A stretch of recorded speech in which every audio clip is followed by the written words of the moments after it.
منوعات رمضانية، برنامج خلال شهر رمضان المبارك ليكون لكم دليلا في رحلة روحانية للتقرب إلى الله. أتى رمضان للأكوان بشرى، فطوبى إن صبرنا اليوم أجرا، فهيا ننفض الأحزان هيا، ونبدي رغم هذا الكرب بشرى.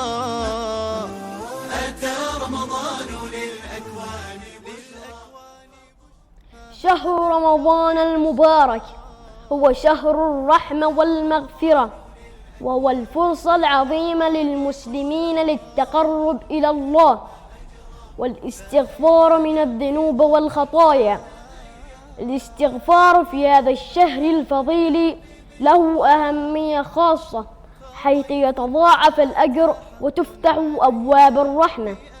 الاستغفار هو طلب المغفرة من الله، وهو يعبر عن التوبة والندم على الذنوب.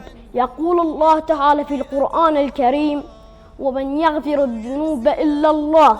كما أن النبي محمد صلى الله عليه وسلم كان يستغفر الله كثيرا، ويحث المسلمين على الاستغفار. الاستغفار في رمضان يساعد على تطهير القلب والنفس، ويزيد القرب من الله، كما أنه يفتح أبواب الرحمة والبركة، ويجلب السكينة والطمأنينة للقلب للمسلم.